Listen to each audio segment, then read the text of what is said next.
راحلہ خاتون ہانی کے بیٹے کو یتیم خانوں میں تلاش کرتی پھر رہی تھی، اپنے پہنائے ہوئے لاکٹ کی پہچان بتا کر، اور وہ بھی اپنے قریب دارالامان میں۔ یہاں پر کسی بچے کو لایا گیا ہے جس کے گلے میں آر کا لاکٹ ہو؟ اس نے انتظامیہ سے پوچھا تو انہوں نے کہا، جی لایا تو گیا ہے، پر آپ اس بچے کی کون ہیں؟ اس خاتون کا جواب سنتے ہی راحلہ بیگم نے سکھ کا سانس لیا اور پھر بولی، دیکھیں وہ بچہ میرے ہسبینڈ کو ملا تھا ایک کچرے کے ڈھیر کے پاس، ہم نے اسے پولیس اسٹیشن چھوڑا تھا۔ اس بچے کے گلے میں جو لاکٹ ہے وہ بھی میرا ہے، کیا میں اس بچے کو دیکھ سکتی ہوں؟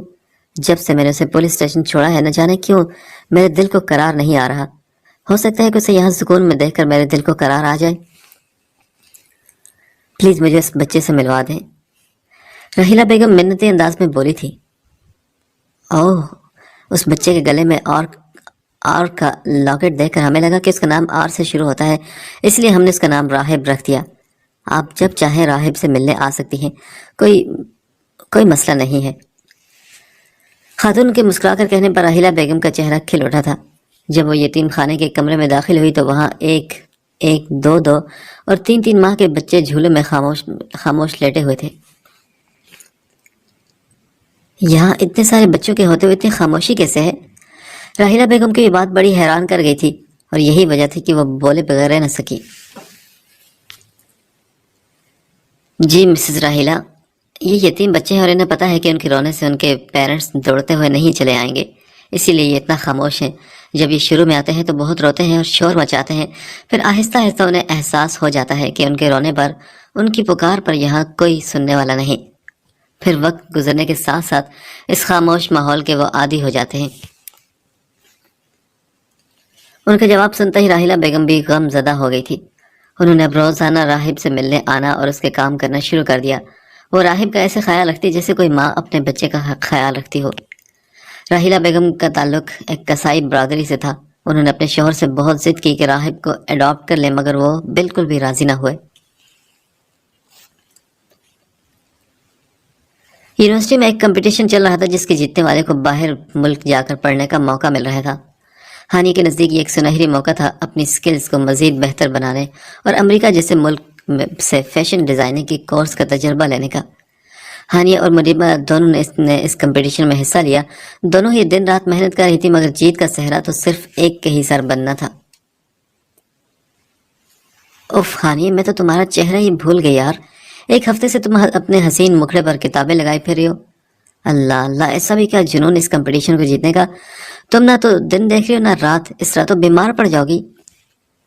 ماہم ہانیہ سے بک چھینتے ہوئے بولی تھی، نہیں ماہم، مجھے بہت محنت کرنی ہے، یہ موقع میں کسی صورت اپنے ہاتھ سے جانے نہیں دے سکتی۔ مجھے جلد سے جلد اپنے پاؤں پر کھڑے ہو کر اپنے بیٹے کو تلاش کرنے جانا ہے۔ ہانی کی آنکھوں میں ایک بار پھر جینے کی امنگ جاگ اٹھی تھی۔ وہ ہار کر بیٹھنے والوں میں سے نہیں تھی اور اس نے حالات کا مقابلہ کرنے کی ٹھان لی تھی۔ وہ ساری رات جاگتی رہتی تھی اور اب بھی ایسا ہی تھا، مگر فرق صرف اتنا تھا کہ پہلے تکیے پر منہ رکھ کر روتے ہوئے رات بھر جاگتی اور اب وہ اپنی سٹڈیز میں مصروف رہتی تھی۔ اس کا سیل فون کب سے بج رہا تھا۔ وہ نہا دھو کر بالوں پر ٹاول باندھتے ہوئے واش روم سے باہر نکلی تھی۔ اوہ امی جان کی اتنی مسڈ کالز، اللہ خیر کرے۔ سیل پر مس کال دے کر اس نے فوراً کال بیک کی تھی۔ ہانی میری بچی، تجھے بہت بہت مبارک ہو۔ رضا بیگم بڑے مسرور انداز میں اسے دعائیں دیتے ہوئے بات کرنے لگی تو وہ بولی، امی خیر ہو، کس بات کی مبارکباد دے رہی ہیں آپ؟ ارے بیٹا، تیری بات پکی کر دی ہے ہم نے۔ رضا بیگم نے مانو اس کے سر پر جیسے بم پھوڑا تھا۔ کیا مطلب امی؟ آپ یہ کیسے کر سکتی ہیں؟ آپ تو سب جانتی ہیں نا۔ پھر ہانی یہ خبر سنتے ہی پریشان اور فکر مند ہو گئی تھی۔ ہاں بیٹے، میں جانتی ہوں سب، مگر رشتہ بہت اچھے گھر سے آیا ہے، بہت امیر لوگوں سے۔ تیرے ابو تو خوشی سے پھولے نہیں سما رہے، انہوں نے فوراً ہاں کر دی۔ مجھے تو کچھ بولنے کا موقع ہی نہیں ملا، اور پھر میں زندگی بھر تو تجھے یوں نہیں بٹھا کر رکھ سکتی نا، ایک نہ ایک دن تو تیری شادی کرنی ہے، پھر اتنا اچھا رشتہ ہاتھ سے کیوں جانے دیں؟ رضا بیگم اسے سمجھانے لگی، امی بس کر دیں، شادی کی پہلی رات مجھے گھر سے نکال دے گا وہ، نہ جانے کیا کیا گندے باتیں کہہ کر، اور مجھ میں اور سہنے کی ہمت بالکل نہیں، مجھ پر رحم کریں آپ۔ پر بیٹا وہ تو بہت اچھا لڑکا ہے۔ ریتا بیگم آگے کچھ بولتی اس سے قبل ہی اس نے یہ کہہ کر فون بند کر دیا کہ اسے کوئی شادی نہیں کرنی اور رشتے کے لیے صاف انکار کر دیں۔ ہانی، تمہارا منگیتر ہاسٹل کے باہر کھڑا انتظار کر رہا ہے، جا کر اس سے مل لو۔ ایک لڑکی نے آ کر اسے اطلاع دی۔ واو، اس کا مطلب وہ ہاسٹل ہی چلا ہے؟ چلو اچھا ہے، میں خود ہی اسے انکار کر دیتی ہوں۔ ہانی بالوں سے ٹاول ہٹا کر دوپٹہ بیڈ سے اٹھاتے ہوئے اپنے شانوں پر ڈال کر گیلے بالوں اور نکھری نکھری رنگت کے ساتھ اپنے نام معلوم مگدر سے ملنے کے لیے اور اس سے انکار کرنے کے لیے چل پڑی تھی، مگر باہر آ کر اسے دیکھ کر وہ حیرت سے بے ساختہ بول اٹھی، تم؟ ہاں، میں اتنی حیرت کیوں ہے تمہارے لہجے میں؟ وہ الجھ کر اس سے پوچھنے لگا۔ اچھا یہ لو، یہ تمہارے لیے ہے۔ وہ گلابوں سے بھرا گلدستہ اپنی کار سے نکال کر اس کی جانب بڑھا کر مسکراتے ہوئے کہنے لگا تھا۔ ہانی تو ابھی تک اسے ہکا بکا نگاہوں سے دیکھ رہی تھی۔ ارے اب منہ تو بند کر لو مگیدر صاحبہ، کیا آکاشا جتنا حسین لڑکا پہلی بار دیکھا ہے؟ آکاشا شوخی بھرے لہجے میں شہادت کی انگلی اس کی تھوڑی کے نیچے رکھ کر اس حیران اور پریشان لڑکی کا منہ بند کرتے ہوئے مسکرا کر بولا تھا۔ مگر تم کیسے؟ مطلب اس دن تو تم نے کوئی بھی جواب نہیں دیا تھا۔ ہانی نے الجھ کر پوچھا تو اس نے کہا، وہ تو میں نے جان بوجھ کر نہیں دیا تھا، دراصل مجھے تم پر بالکل بھروسہ نہیں۔ کیا بھروسہ؟ ہاں تو اور کیا، تمہارا کیا بھروسہ اگر میں ہاں کر دیتا اور پھر تم پلٹ دیتی یا مکر جاتی؟ نہ جی نہ، آکاشا نے یہ رسک لیا ہی نہیں، ڈائریکٹ پروپوزل لے کر تمہارے گھر پہنچ گیا اپنی مام اور عائشہ خالہ کے ساتھ۔ آکاشا کے چہرے سے خوشی کے جام پھوٹ رہے تھے۔ اس کی خوشی اس لمحے دیکھنے سے تعلق رکھتی تھی، اور وہ ایک قدم ہانی کے قریب آ کر اسے بتانے لگا کہ باتوں سے نہیں بلکہ اس نے عملی طور پر یہ کارنامہ سر انجام دے دیا ہے اور اپنی محبت کو اس نے پانے کی پوری کوشش کر لی ہے۔ تو کیا تم واقعی مجھ سے نکاح کرو گے، مجھ گناہگار سے؟ تمہیں پتا ہے کہ میں یہ بات کرتے ہوئے ہانی کا دل بھر آیا تھا۔ اس کی محبت دیکھ اس کی آنکھوں سے آنسو موتیوں کی طرح ٹپکنے لگے۔ اسے یقین نہیں آ رہا تھا کہ کوئی اس جیسی بن بیاہی ماں بن جانے والی لڑکی کو اپنانے کے لیے بالکل تیار کھڑا ہے، نہ صرف باتوں سے بلکہ عملاً ثبوت بھی دے چکا ہے۔ ہانی کے لیے یہ لمحہ کسی سنہرے خواب کی مانند تھا۔ اس نے تو امید ہی چھوڑ دی تھی کہ کوئی نیک اور با کردار لڑکا اسے اپنائے گا، اس سے نکاح کرے گا اور اسے اپنے گھر کی عزت بنائے گا۔ اف یار، خاموش ہو جاؤ، رونا بالکل نہیں۔ آکاشا کا تمہارے ماضی سے کوئی لینا دینا نہیں، آج سے بلکہ ابھی سے تم آکاشا کا حال ہو اور آکاشا کا فیوچر بھی تم ہو۔ ایسا نہیں ہے کہ مجھے پتہ نہیں تھا تمہاری حالت کے بارے میں تو تبھی سمجھ گیا تھا جب تمہاری پریگننسی کا مجھ پر انکشاف ہوا تھا۔ اتنے بڑے ہوٹل کا مالک ہو، تمہیں کیا لگتا ہے کہ مجھ میں اتنی بھی سمجھ نہیں ہوگی کہ ایک لڑکی پریگننسی کی حالت میں خودکشی کیوں کر رہی ہے؟ آکاشا اپنے ہاتھ سے اس کے آنسو بڑے پیار سے صاف کرتے اسے سمجھانے لگا۔ اور پتہ ہے، میں نے اس باولے دل کو بہت سمجھایا کہ تو غلط طرف چل پڑا ہے، مگر تمہارا ایک جواب ہر بار اس کی دلیل بن جاتا کہ وہ مر گیا ہے۔ میرے اس باولے دل کے لیے یہی بات کافی تھی کہ آج وہ شخص تمہاری زندگی میں مر چکا ہے۔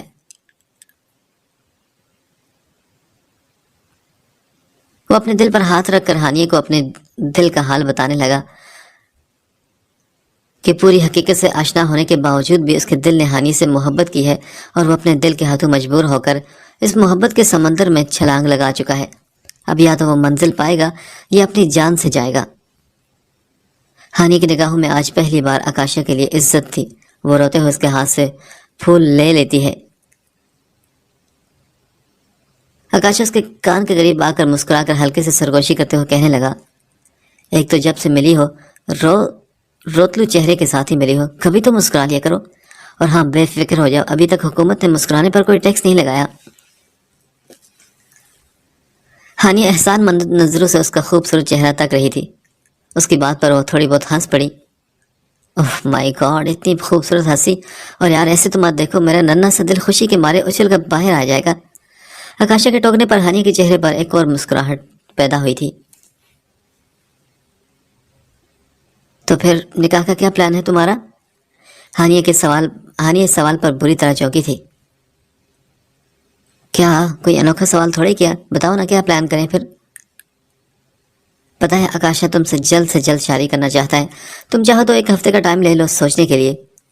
وہ ہانی کی جھیل جیسی آنکھوں میں جھانکتے ہوئے بولا تھا. چلیں ٹھیک ہے. ہانی نے ہاں میں سر ہلایا تھا. اچھا سنو، ہو سکے تو پلیز جواب مجھ غریب عاشق کے حق میں دینا. ابھی وہ 2-3 قدم اپنے ہاسٹل کی طرف بڑھی تھی کہ آکاشا نے اسے آواز دے کر بے صبری کے عالم میں اسے دیکھتے ہوئے کہا، جس کے جواب میں وہ بغیر کوئی تاثر لائے چہرے پر لائے بس ہاں میں سر ہلا کر چلی گئی تھی. ہائے، نہ جانے کیوں مجھے اس ظالم حسینہ سے کوئی اچھی امید نہیں. مجھے یقین ہے کہ اس نے آکاشا تجھے ابھی اور تڑپانا ہے. چلو دیکھتے ہیں. آکاشا دعا گو ہوتے ہوئے کار کا دروازہ کھول کر وہاں سے نکل پڑا تھا. ندیم اپنے دوستوں کے ساتھ نائٹ کلب کے باہر بیٹھا تھا. واہ، یہ کیسے بنایا اپنے ہاتھ پر؟ ایک چھوٹا سا بچہ جو دیکھنے سے 6 یا 7 سال کا معلوم ہو رہا ہے. وہ ندیم کے ساتھ بیٹھے ہوئے لڑکے کے بازو پر ٹیٹو دیکھتے ہوئے معصومیت سے پوچھنے لگا. وہ بچہ ندیم اور اس کے دوستوں سے بھیک مانگنے آیا تھا، مگر زاہد کے بازو پر بنے ٹیٹو نے اس کی توجہ اپنی طرف کر لی تھی. کیوں بھائی، تجھے بھی بنوانا ہے کیا؟ زاہد حقارت بھرے لہجے میں اس بچے کو دیکھ کر جواب دیتے ہوئے بولا تھا. ہاں مجھے بھی اچھا لگ رہا ہے یار، بہت، اور میں بھی ضرور بنواؤں گا. وہ بچہ معصومی سے اٹک اٹک کر بولنے لگا. اس کے کپڑوں سے زاہد کو جان لیوا بدبو محسوس ہو رہی تھی، جس کے سبب وہ مزید حقیر نظروں سے اس بچے کو دیکھنے لگا. اور تو تجھے یہ ٹیٹو بنوانا ہے؟ چلو ٹھیک ہے، ابھی بناتا ہوں، مگر تھوڑی تکلیف ہوگی، کیا تم برداشت کر لو گے؟ زاہد کی آنکھوں میں اس بچے کے لیے شیطانیت جھلک رہی تھی. اس کی بات سنتے ہوئے اس کے سارے دوست مسکرانے لگے، کیونکہ وہ سمجھ چکے تھے کہ زاہد کے دماغ میں کیا خرافات چل رہی ہیں. جی میں بہت بہادر ہوں، میں سارے درد برداشت کر لوں گا. آپ میرے بازو پر بھی ٹیٹو بنوا دو، مجھے بہت اچھا لگتا ہے. وہ بچہ زاہد کی آنکھوں سے جھلکتی ہوئی شیطانیت کو سمجھنے سے قاصر تھا اور بڑے بھولے پن سے جواب دے رہا تھا. زاہد اپنے ہاتھوں میں پکڑی ہوئی سگریٹ کو بغور دیکھنے لگا. اچھا تو بہادر ہے، چل ٹھیک ہے، ابھی بناتا ہوں تیرے ہاتھ پر ٹیٹو. زاہد نے یہ کہہ کر اس کے منہ پر سگریٹ کا دھواں چھوڑا. دھوئیں کے سبب وہ بچہ کھانسنے لگا اور اس کا کھانسا دیکھ کر زاہد کے سارے دوست ہنسنے لگے، جیسے وہ اس سچویشن سے بہت زیادہ انجوائمنٹ کر رہے ہوں. چل لا اپنا ہاتھ تو دکھا. زاہد نے اس بچے سے ہاتھ مانگا تو اس نے فوراً ہاتھ اس کی طرف بڑھا دیا مسکراتے ہوئے چہرے کے ساتھ. تبھی زاہد نے جلتی ہوئی سگریٹ اس بچے کی نازک کلائی پر لگا دی.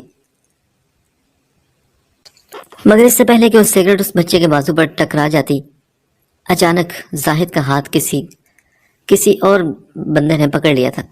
زاہد نے نظر اٹھا کر دیکھا تو ندیم غصے سے اسے گھور رہا تھا. زاہد، اتنے سے بچے کا ہاتھ سگریٹ سے جلاتے ہو تو شرم نہیں آ رہی؟ وہ الفاظ چبا چبا کر بولا تو ندیم کی آنکھیں اس لمحہ سرخ انگاروں کی طرح لال ہو رہی تھی. ابے یار، میں تو جسٹ فن کر رہا تھا، سو ریلیکس. زاہد نے نہایت ٹھنڈے لہجے میں اسے جواب دیا. نہیں زاہد، ایک بچے کا ہاتھ جلانا فن نہیں بلکہ گھٹیا پنے کی انتہا ہے، سمجھا تو؟ ندیم نے غصے سے اس پر دھاڑتے ہوئے کہا اور پھر اس کا ہاتھ جھٹک دیا. ندیم کا یوں سارے دوستوں کے سامنے اس پر چیخنا اسے اپنی بے عزتی محسوس ہوئی اور وہ تیزی سے کھڑا ہو گیا اور پھر بولا. ابے تجھے کیوں اتنا غصہ آ رہا ہے؟ یہ لاوارث فقیر تیری اولاد ہے کیا؟ زاہد نے دونوں ہاتھ اس کے سینے پر زور سے مار کر پیچھے کی جانب دھکیلتے ہوئے کہا. اور بس اس کا اتنا کہنا تھا کہ ندیم کو ایک بار پھر ہانی کا وہ میسج یاد آ گیا. وہ میسج ہر روز اس کے ضمیر کو جھنجھوڑتا تھا اور وہ اپنی ضمیر کی ملامت سے بھاگ کر ہی یہاں اسلام آباد چلا آیا تھا. ہاں یہ میرا بیٹا ہے، میرا ندیم شیخ کا بیٹا، سمجھا تو؟ اب اگر تو نے دوبارہ سے ہاتھ بھی لگایا تو تیرے ہاتھ توڑ دوں گا میں. یہ میرا بیٹا ہے، سنا تو نے؟ ندیم اس بچے میں اپنے بیٹے کا عکس دیکھتے ہوئے کہنے لگا. اس نے غصے سے زاہد کو ایک زوردار مکہ بھی مار دیا. زاہد نے بھی اب اسے مارنا شروع کر دیا تھا اور دونوں کی ہاتھا پائی دیکھ کر ان کے سارے دوست چھڑوانے کے لیے چلے آئے تھے. ندیم چیخ چیخ کر اس فقیر بچے کو اپنا بیٹا کہہ رہا تھا اور بڑی مشکل سے ندیم کو زاہد کے اوپر سے ہٹایا تھا. زاہد کے منہ سے خون نکل رہا تھا. یار تم دونوں پاگل ہو گئے ہو کیا؟ اتنی سال کی دوستی اتنی سی بات پر خراب کر رہے ہو؟ ان کے دوستوں میں سے ایک نے انہیں سمجھاتے ہوئے کہا. اتنی سی بات؟ وہ اس چھوٹے بچے کا ہاتھ جلانے لگا تھا اور تجھے یہ بات چھوٹی سی لگ رہی ہے؟ ندیم نے فوراً کہا تو وہ بولا. ابے لاوارث بچے کا ہاتھ جلا رہا ہوں، تیری اولاد کا تھوڑی جو تجھے آگ لگ رہی تھی. زاہد نے بھی غصے سے کہا. تو ندیم نے اس سے پوچھا کیا تیرے نزدیک لاوارث انسان نہیں ہوتے؟ یار چھوڑو تم دونوں یہ لڑائی، ہم یہاں پارٹی کرنے آئے، تم خواہ لڑائی شروع کر بیٹھے ہو۔ ابھی ان میں سے ایک بول رہا تھا کہ ندیم اس بچے کو گود میں اٹھا کر وہاں سے چل دیا۔ اب اس سے کیا ہوا؟ کیا واقعی یہ لاوارث فقیر بچہ اس کا بیٹا ہے؟ ان میں سے ایک نے حیرت سے پوچھا تھا۔ ابے پاگل ہو گیا یہ سالہ، اور کچھ نہیں، نشے میں تھا اور شاید اس لیے بکواس کر رہا تھا۔ ان میں سے ایک نے گویا اندازہ لگا کر ندیم کے خلاف بات کی تھی۔ دوسری طرف ندیم اس بچے کو پی سی ریسٹورنٹ میں لے آیا۔ اس بچے کو وہاں موجود لوگوں نے حیرت سے دیکھا تھا۔ اتنے بڑے ہوٹل میں اتنے امیر لوگ اس غریب لاوارث بچے کو دیکھ کر اس سے گھن محسوس کر رہے تھے، مگر ندیم کو نہ تو اس بچے سے گھن آ رہی تھی اور نہ ہی بدبو، کیونکہ اس بچے میں اسے اپنا بیٹا نظر آ رہا تھا۔ شاید اسے ہی کہتے ہیں دل کا رشتہ، کہ جس سے ایک بار دل کا رشتہ بن جائے پھر اس کی خامیاں نظر نہیں آتی۔ ندیم نے اس بچے کے لیے ڈھیر سارے کھانے آرڈر کیے۔ بچے نے پیٹ بھر کر کھانا کھانے کے بعد مسکرا کر شکریہ ادا کیا۔ اس بچے کا مسکرانا اسے اپنے بیٹے کا مسکرانا لگ رہا تھا۔ اس بچے کی مسکراہٹ ندیم کے دل کو سکون بخش رہی تھی۔ انکل کیا یہ بچا ہوا کھانا میں اپنے ساتھ لے جا سکتا ہوں؟ وہ کیا ہے نا کہ میرے دوست بھی بھوکے ہوں گے، وہ بھی آج پیٹ بھر کر کھانا کھا لیں گے۔ اس کا کہا جملہ ندیم کے دل کو چھلنی کر گیا۔ خدا جانے کہیں میرا بیٹا بھی بھوکا تو نہیں؟ اگر وہ بھی بھوکا ہوا تو؟ ندیم دل ہی دل میں پچھتاوا کی آگ میں جلنے لگا تھا۔ اسے اپنے بیٹے کے بھوکے ہونے کی فکر ستائی تھی۔ انکل کیا میں لے جا سکتا ہوں؟ اس بچے نے پھر سے اٹک اسے سوال کیا تو وہ بولا ہاں بالکل بچے، بلکہ رکو میں اور بھی کھانے کا پارسل کروا دیتا ہوں۔ ندیم اس بچے کے سارے سوالوں پر حواسوں میں لوٹا تھا اور مسکراتے اسے جواب دینے لگا، اور ندیم کا جواب سنتے ہی اس بچے کے چہرے پر ایک پیاری سی مسکان بکھر آئی تھی۔ اس بچے سے زیادہ ندیم کے دل کو خوشی پہنچی تھی اسے مسکراتا ہوا دیکھ کر۔ تم اس یتیم خانے میں رہتے ہو؟ ندیم جب اس بچے کے بتائے جانے والے ایڈریس پر پہنچا تو بہت حیران ہوا۔ اسے کافی غصہ آ رہا تھا کہ ایک ادارے کا بچہ بھیک مانگتا پھر آئے۔ وہ شکایت کرنے کی نیت سے ادارے میں داخل ہوا۔ ہیلو میم، کیا آپ اس ادارے کو چلا رہی ہیں؟ ندیم ڈائریکٹ آفس میں داخل ہوا۔ اس کا لہجہ کافی سر تھا۔ جی بالکل، لیکن ہوا کیا ہے سر؟ وہ 40 سالہ خاتون اس سے پوچھنے لگی تھی۔ دیکھیں آپ کے اس ادارے کا ایک بچہ باہر بھیک مانگتا پھر رہے، آپ کو کچھ علم بھی ہے اس کے بارے میں؟ ہمارے ادارے کا بچہ؟ کون سا بچہ ہے؟ یہ رہا یہ۔ ندیم نے اس بچے کا ہاتھ پکڑ کر اس کے سامنے کرتے ہوئے کہا، اچھا یہ میں کیا سن رہی ہوں، تم باہر بھیک مانگ رہے تھے؟ وہ خاتون غصے سے اس کی طرف دیکھ کر پوچھنے لگی، سوری میڈم، مجھے بہت تیز بھوک لگی تھی اور میرا پیٹ نہیں بھرتا، یہاں جو کچھ کھانے کو ملتا اس سے پیٹ نہیں بھرتا میرا۔ وہ بچہ ڈر کر اٹک اس سے جواب دینے لگا تھا۔ یہ بات سنتے ہی وہ خاتون بھی غم زدہ ہو گئی۔ اچھا ٹھیک ہے، تم جاؤ اپنے کمرے میں۔ انہوں نے بچے کو مزید کچھ نہ کہا اور اسے کمرے میں بھیج دیا۔ تو ندیم نے پوچھا، میڈم کیا آپ پیٹ بھر کر کھانا نہیں دیتی ان بچوں کو؟ کیا یہ اس لیے یہ بیچارے بھیک مانگتے پھر رہے ہیں؟ دیکھیں مسٹر، ہمارے اخراجات بہت زیادہ ہیں اور اتنی امداد نہیں ملتی کہ ہر بچہ پیٹ بھر کر کھانا کھا سکے۔ میں ہی جانتی ہوں کہ میں کتنی مشکل سے یہ ٹرسٹ چلا رہی ہوں۔ آئے دن بچوں کی تعداد میں اضافہ ہوتا جا رہا ہے۔ لوگ ایک دو دن کے بچوں کو جھولے میں ڈال کر چلے جاتے ہیں۔ آپ کو اندازہ بھی نہیں کہ ہم کتنی مشکل سے ان کی پرورش کرتے ہیں۔ آپ جیسے امیر لوگوں سے تو مدد کی جاتی نہیں اور آ جاتے ہیں لیکچر سنانے کے لیے۔ اس خاتون کا جواب سن کر ندیم بھی شرمندہ سا ہو گیا اور اسی لمحے اس نے اپنی جیب سے ایک چیک بک نکالی۔ چیک بک پر ایک بڑی رقم درج کر کے اس نے خاتون کے حوالے کر دی اور پھر وہ جانے ہی لگا تھا کہ خاتون نے یہ کہہ کر روک لیا کہ رسید تو لیتے جائیں۔ ہاں ٹھیک ہے دے دیں۔ اس کے بیٹھنے پر خاتون رسید بنانے لگی تو وہ وہیں ویٹ کرنے لگا اور تبھی ایک بچے کے رونے کی آواز اس کے کانوں کی سماعت سے ٹکرائی تھی۔ وہ فوراً اس طرف مڑا جہاں سے بچے کی رونے کی آوازیں آ رہی تھی۔ کیا میں اندر جا کر بچوں کو دیکھ سکتا ہوں؟ ندیم کی اجازت مانگنے پر انہوں نے اسے سر ہلا کر اجازت دے دی۔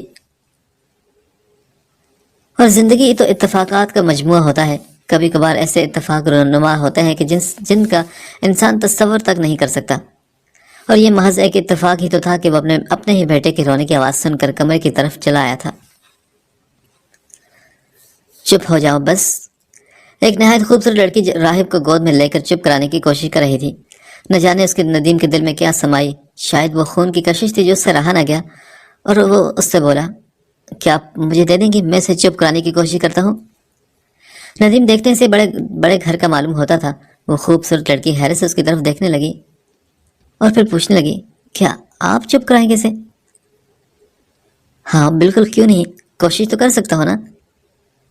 اس کی بات پر لڑکی نے راہب کو ندیم کی گود میں دے دیا، اور ندیم نے پہلی بار کسی بچے کو گود میں لیا تھا، اسے پکڑنا تک ٹھیک تک سے نہیں آ رہا تھا۔ وہ لڑکی تیزی سے بولی، سر پلیز سنبھل کر۔ ہاں ٹھیک ہے، سوری۔ نہ جانے کیوں ندیم کا دل اس بچے کی طرف تیزی سے کھینچا چلا جا رہا تھا۔ اس بچے کی کشش ندیم کے دل کو اپنی جانب جھکا رہی تھی۔ تبھی اسے لاڈ پیار کر کے اسے چپ کرانے کی کوشش کرنے لگا، اور اس بچے کو دیکھتے ندیم کے دل میں خیال آیا کہ اس کا بیٹا بھی اتنی ہی عمر کا ہوگا تقریباً۔ وہ بڑی پیار سے اپنی گود میں بھر کر اسے چپ کرانے لگا، اور بچہ تو اپنے باپ کی گود میں آتے ہی پرسکون ہو گیا۔ اسے چپ ہوتا دیکھ کر وہ خوبصورت لڑکی کافی حیران ہوئی۔ پتہ ہے سر، یہ صرف راہیلہ باجی سے ہی چپ ہوتا ہے، مگر ان کی طبیعت خراب ہے، اس لیے وہ کچھ دنوں سے آ نہیں پا رہی۔ وہ مجھے بھیج رہی ہیں اپنی جگہ اس کا خیال رکھنے کے لیے، مگر 3 دن ہو چکے ہیں، یہ میری بات ہی نہیں مانتا۔ وہ خوبصورت لڑکی بیچارگی سے چہرہ بنائے بولی تھی۔ وہ لڑکی بلا کی حسین تھی، اور ندیم نے اس جیسی خوبصورت لڑکی پہلے کبھی نہیں دیکھی تھی۔ راہیلہ بیگم یہ کون ہے؟ ندیم نے تجسس سے پوچھا تو وہ بولی، وہ میری آپی ہے، میری بڑی بہن۔ اوہ اچھا، چلیں ٹھیک ہے۔ ابھی ان کی باتیں چل رہی تھی کہ خاتون نے آ کر اس سے رسید اس کی طرف تھماتے ہوئے کہا، شکریہ سر کہ آپ نے ہماری اتنی بڑی امداد کی۔ نہیں میڈم، اٹس اوکے، یہ تو میری ڈیوٹی تھی، مسکرا کر اس نے کہا، اور پھر اس نے جانے کی اجازت چاہی۔ راہب کو اس خوبصورت لڑکی کی گود میں پکڑا کر وہ جانے لگا تھا۔ سنیے، آپ کا نام کیا ہے؟ اس لڑکی نے پیچھے سے آواز دے کر ندیم سے اس کا نام پوچھا، تو ندیم نے مسکراتے اسے اپنا نام بتایا اور پھر باہر چلا گیا، مگر وہ کہاں جانتا تھا کہ وہ ابھی اپنے ہی بیٹے کو یتیم خانے میں چھوڑ کر اور وہاں پہ اس ٹرسٹ کو پیسے دے کر آیا ہے۔ شاید وہ دنیا کا اکلوتا باپ تھا جو انجانے میں اپنے ہی بیٹے کو بھیک دے کر آیا تھا۔ آخرکار ہانی کی بات سچ ثابت ہوئی تھی، وہ اپنے ہی بیٹے کو بھیک تو دے ہی چکا تھا۔ وہ کب سے اسے کال ملا رہا تھا، آج اس کی برتھ ڈے تھی اور چاہتا تھا کہ رات 12 بجتے ہی سب سے پہلے اس دشمن جہاں کا چہرہ دیکھے۔ اسی چکر میں ہاسٹل کے باہر نہ جانے کب سے کھڑا تھا، مگر وہ دشمن جہاں اس کی کوئی کال ریسیو ہی نہیں کر رہی تھی۔ 12 بجنے میں 5 منٹ رہ گئے تھے۔ وہ بے صبرا ہوئے جا رہا تھا ہر گزرتے لمحے کے ساتھ۔ کیا ہوا، اتنی ساری کالز کیوں؟ سب خیریت تو ہے نا؟ ہانی پریشان ہو کر اس سے پوچھنے لگی۔ نہیں ہے نا خیریت، تبھی تو اتنی ساری کالز کی ہیں، جلدی نیچے آؤ۔ کال پک کرتی آکاشا نے پریشان لہجے میں کہہ کر اسے کال کٹ کر دی تھی۔ نیچے؟ کہاں نیچے؟ Hello hello. وہ مزید کچھ کہتی مگر اس سے پہلے ہی کال کٹ چکی تھی۔ یا اللہ، خیر ایسا کیا ہو گیا کہ جو اتنی رات کو یہ چلا ہے؟ کہیں اس کا دل بدل تو نہیں گیا؟ کہیں یہ منگنی توڑنے تو نہیں آیا؟ نہیں، ایسا نہیں ہو سکتا، میں نے تو اسے پہلے ہی ساری سچائی بتا دی تھی، اور اس نے سچ جاننے کے بعد ہی مجھ سے منگنی کی ہے، تو پھر یہ کیوں توڑے گا؟ کیا کروں، اب جاؤں کہ نہیں؟ ہانی کے ذہن میں ایک ساتھ ہی کئی سارے سوالات گھومنے لگے تھے، اور پھر 3 منٹ لگے تھے اسے فیصلہ کرنے میں کہ وہ نیچے جائے گی تاکہ معلوم کر سکے کہ معاملہ کیا ہے، کیونکہ وہ اتنی لیٹ نائٹ ہاسٹل آیا تھا اس سے ملنے کے لیے۔ اوہ نو یار، صرف 2 منٹ رہ گئے ہیں، اب کیا کروں؟ لگتا ہے آکاشا کہ تیری آرزو دل میں ہی رہ جائے گی۔ آکاشا کے دل پر اور اس کے چہرے پر نا امیدی جھلکنے لگی تھی۔ اس نے پھر ایک آخری بار کال ملائی، اب صرف 1 منٹ رہ گیا تھا۔ اف، کال تو اٹھاؤ یار۔ اگر یہ کال نہیں اٹھا رہی تو اسے چاہیے کہ اپنا فون ہی بیچ دے۔ آکاشا جھنجھلا کر منہ بسورتے اپنے سیل کی طرف دیکھتے ہوئے کہنے لگا۔ 12 بجتے اس کے سیل پر بیل رنگ ہوئی تھی، ریمائنڈر کی۔ ہاں ٹھیک ہے یار، چپ ہو جاؤ، میرے موبائل یاد ہے مجھے۔ وہ جھنجھلا کر ریمائنڈر بیل بند کرنے لگا، اور بند کر کے جیسے ہی وہ نگاہ اٹھائی تو وہ حسن سراپا، وہ دل ربا، وہ دشمن جاں ٹھیک 12 بجے اس کے سامنے کھڑی تھی، جسے دیکھتے ہی اس کا خوشی سے چہرہ چمک اٹھا تھا۔ اوہ خدا کرے کہ ہر سال میں اپنی سالگرہ پر سب سے پہلے تمہارا ہی چہرہ دیکھوں۔ اس نے ہنی کو اپنی جانب آتا دیکھ کر دعا کی تھی۔ کیا ہوا ہے؟ کیوں اچانک بلایا مجھے؟ ہانی کے چہرے پر پریشانی جھلک رہی تھی، جسے دیکھ کر وہ مسکرا دیا اور پھر بولا، کچھ خاص تو نہیں ہوا، بس یہ ناچیز آج ہی کی تاریخ میں 25 سال پہلے اس دنیا میں آیا تھا۔ اچھا، مطلب تمہاری برتھ ڈے آج؟ Okay, happy birthday to you. ہانی نے سکھ کا سانس لیتے اسے وش کیا۔ اس کا جواب سن کر پھر مسکراتے اسے برتھ ڈے وش کرنے لگی تھی۔ شکریہ، چلو بیبی کو لے کر آؤ، میرا بیٹا بھی تو مجھے وش کرے نا۔ ویسے تم نے بتایا نہیں کہ تم نے بیبی کا نام کیا رکھا ہے؟ آکاشا کے یہ کہتے ہانی نے نظریں جھکا لی اور پھر بولی، میں اسے نہیں لا سکتی۔ لیکن کیوں نہیں لا سکتی تم؟ کیونکہ مجھے نہیں پتا کہ وہ کہاں ہے۔ یہ کہتے ہانی کی آنکھوں میں آنسو آ گئے تھے۔ کیا مطلب یار، میں سمجھا نہیں۔ بیبی